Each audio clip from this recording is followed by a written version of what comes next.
I'm sorry, help me. This is too much. I apologize. Please do something. As my mother-in-law and husband desperately begged me for help, I asked the first thing that popped into my mind. Why are you guys asking me for help? What have I done to you? I have no idea what's going on with you two and how I can help. Anyway, I have something else to do. I turned my back on them, ignoring the frantic begging in agony behind me, and left. I am Eileen. I was a 27-year-old secretary, and my husband Aaron was 29 years old back then. He was an advertising agent and worked for a different company from me. We met because our offices are in the same building and got married 2 years later. My in-laws lived a short flight away. My mother-in-law Yvonne was left alone after her husband passed away last year. Aaron, being the eldest son, took her in without any discussion. Although we still lived separately, we were just on different floors in the same apartment building. She was, to put it nicely, sassy and a bit impatient, and I was more of a think-before-act type. We were polar opposite in terms of personality, and did not get along well. She seems to get frustrated with my slow speech and action every time. She thought it was better to do things quickly, even if the result was 60 points. She often suffered a loss as a result of proceeding without thinking things through.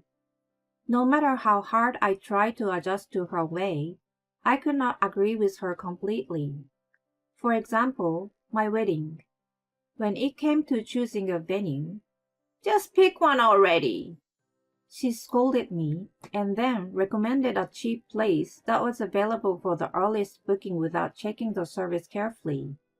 At that time, I had narrowed down my choices to a few and was planning to visit each place. "What are you procrastinating about? In the end, all venues are more or less the same. Stop wasting your time worrying about tiny details." Considering our future relationship, I decided to follow her advice. However, the venue was located in a hard-to-reach area, and there was a patchy cellular connection. In addition, we were served a lower-grade course because they weren't able to get the originally planned ingredients on the day. Aaron and I were frowned upon by the guests. Yvonne told the relatives who had complained to her. "Eileen insisted on having a reception here. We tried to reason with her, but she didn't budge." Thanks to her, I was recognized by her relatives as a bride who was not only selfish, but also unable to offer the least hospitality. I complained to Aaron about that. We were all family now. You should forgive her. Besides, you agreed to have it there in the end. He took her side, and I was left frustrated. Those misunderstandings continued to happen over and over again after the wedding. "You're really slow and clumsy. It's a waste of time for me to be with you. You make me wait all the time, and I'm really tired of it. Can't you respect other people's time?" She started to criticize me blatantly. That happened because she changed the plan earlier due to her impatience, and I was just on time. "I'm sorry, but I just followed the original schedule." "Are you telling me it's my fault? Can't you be more flexible?" "I'm not saying it's your fault, but I have other plans too. Surely you're not that selfish to think that everyone else should accommodate you." "Who do you think you're talking to? Don't you dare talk back to me." I knew that Aaron wasn't going to deal with her, so I stopped being nice and directly addressed her. She probably never dreamed of being talked back by me. She became so furious that you could boil water on her head. She told Aaron about that in a very exaggerated manner, and I was yelled at by him later. "Why are you so selfish? Stop irritating my mother." He became completely on her side after that. At that time, my father-in-law was still alive and gave a slap on her wrist. "If you can't be nice to your daughter-in-law, It's only a matter of time before this house will cease to exist. When that happens, who will take the responsibility? You have always pushed other people around and caused nothing but trouble. I've been the one to clean up your mess every time. You forget that, and you're being a nuisance to others again? And he gave Aaron a lesson as well. How long are you going to be controlled by your mother? You have your own family now. When your wife is in trouble, you don't even take her side, but tell her off. Shame on you. Thanks to his reproach that their behavior, which could have been seen as bullying, was kept under control. Aaron was actually a really good husband as long as Yvonne wasn't involved. He always prepared a surprise gift for me on my birthday and took the initiative to help me with the housework on his days off. His attitude changed drastically when she was and wasn't around. At that time, we had no significant relationship, and I only saw them during Easter and Christmas. I thought that if I endured those events, I could have a relatively happy married life. However, just 1 year into our marriage, my father-in-law became ill and was hospitalized.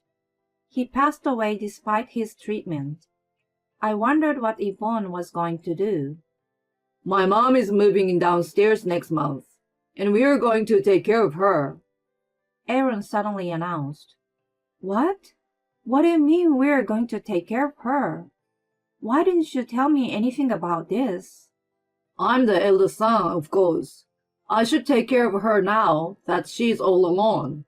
And since you don't like her, I rented a separate apartment instead of having her move in with us. I'm making a compromise for you, so don't complain. When my father-in-law passed away, I thought we might have needed to take care of her.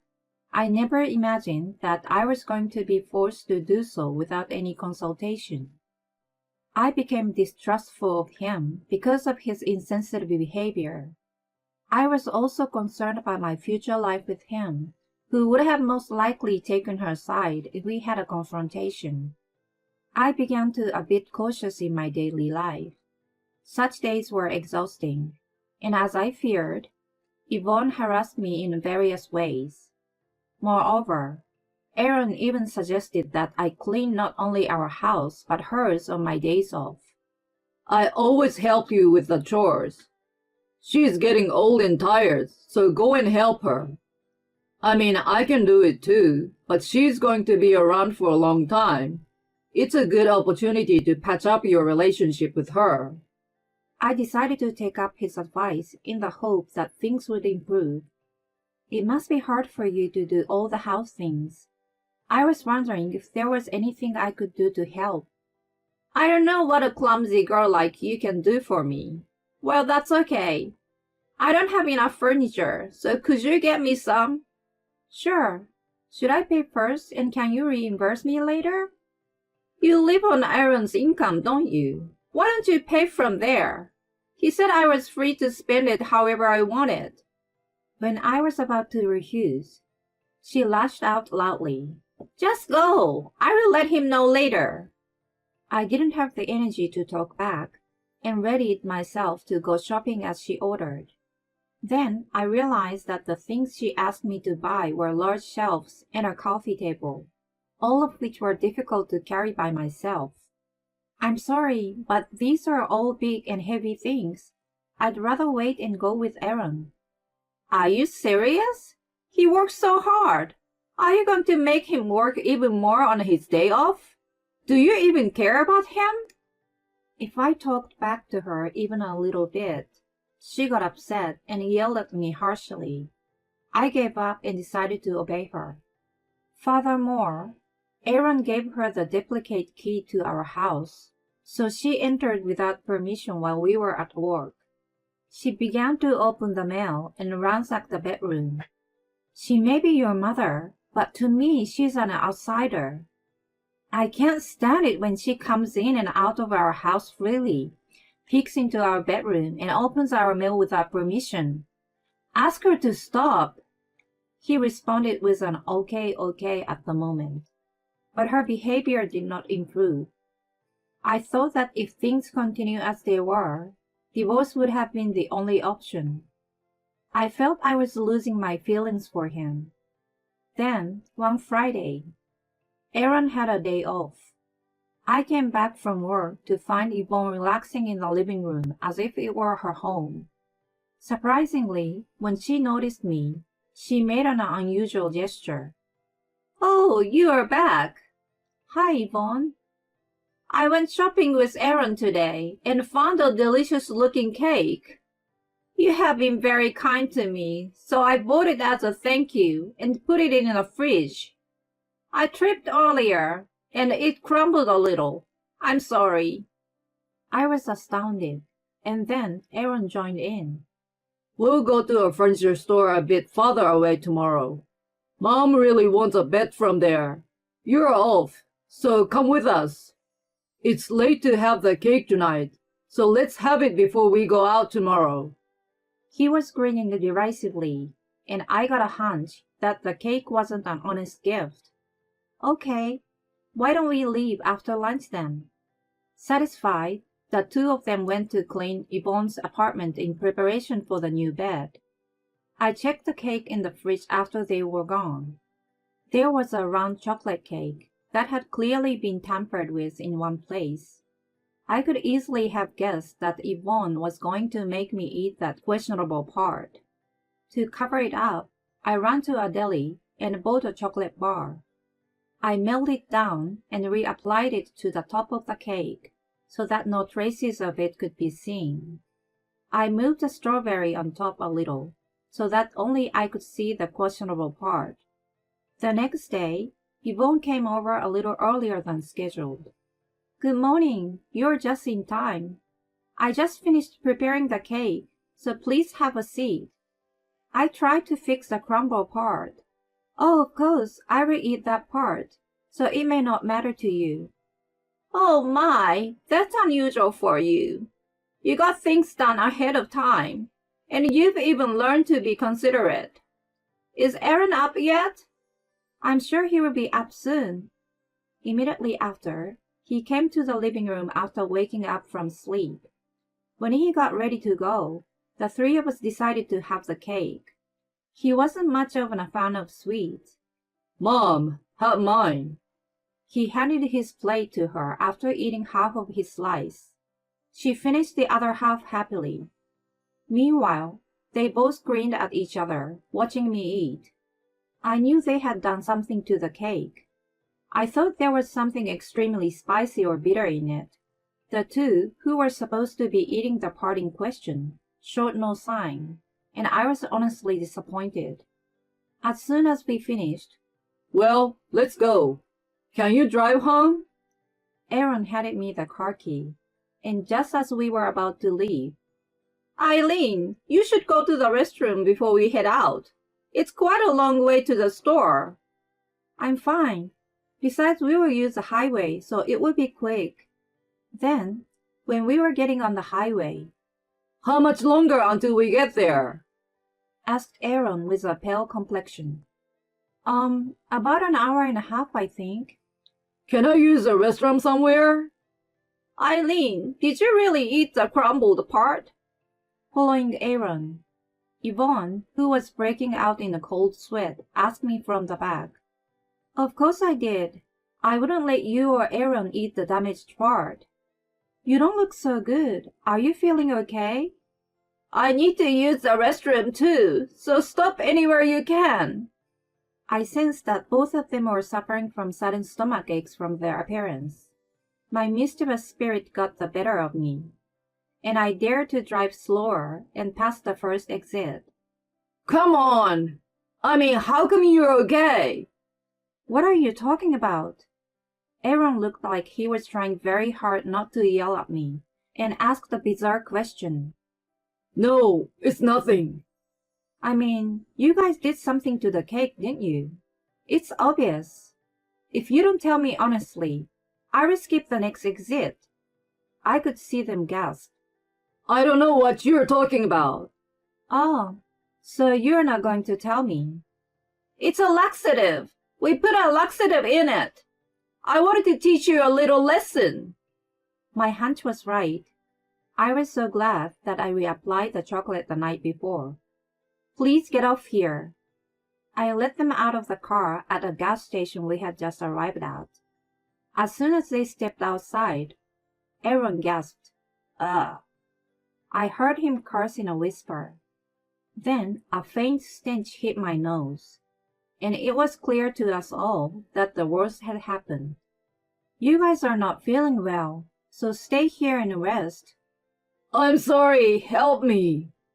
"This is too much. I apologize. Please do something." "Why are you guys asking me for help? What did I do to you? I have no idea what's going on with you two, and how can I help? Anyway, I have something else to do." Ignoring their frantic pleading and begging, I started the car and rushed home. When I got there, I packed up my belongings and evacuated to my friend's house. I then went to see a lawyer with my journal, which had details of Yvonne and Aaron's bullying, and the data of recorded conversation about the laxatives. Later, I was told that they called the car service to get home. Damn you! The car service is charging me for dry cleaning because of you. You pay for it. Why should I? I mean, how did you make such a mess? I questioned Aaron, who called me in a rage, but he must have felt embarrassed to explain and became silent. "Well, it doesn't matter. I'm divorcing you. Please speak to my lawyer from now on. I'm sure you will get a letter soon." Wait, why are you talking about divorce? "Of course. You enjoyed bullying me with your mom. Not only that, you guys even tried to drug me. I can't live with someone like that. More importantly, an adult man who leaked." I couldn't help but burst into laughter. Yvonne, who was apparently listening in on the speaker, screamed, "We don't want a woman like you anyway. Don't ever show your face in front of us again." Yvonne, I will make sure to bill you for the furniture and other things. Let me make something clear to you. I earn more than Aaron does. I paid for you out of my premarital savings." She was screaming on and on about something, but I ignored her and hung up the phone. A few weeks later, my lawyer told me that Aaron had negotiated to pay alimony in installments, and Yvonne refused to repay me. When my lawyer told her that I could file a police report about the drugging, she agreed to my request. I refused to accept Aaron's installment offer. "You have your father's inheritance, don't you? So please pay me in one lump sum." In the end, he agreed to pay me by giving up most of the inheritance. His income alone was not enough to cover his rent, so he moved to an inexpensive apartment with his unemployed mother. The last time I saw him was at the gas station with a very pale face. I left everything to my lawyer, and our divorce was finalized without needing me to face him again. I accepted a transfer that my work had approached me. I have now started a new life in a new city. My lawyer tells me that she's sometimes contacted by Aaron about getting back together. I have all that handled by her. I am out of my difficult life, in which I had no one on my side and was being attacked by two people. I'm enjoying my freedom while I'm busy working hard in a new position. Now that I have received a lot of alimony, I'm thinking of going on a trip once my work is settled.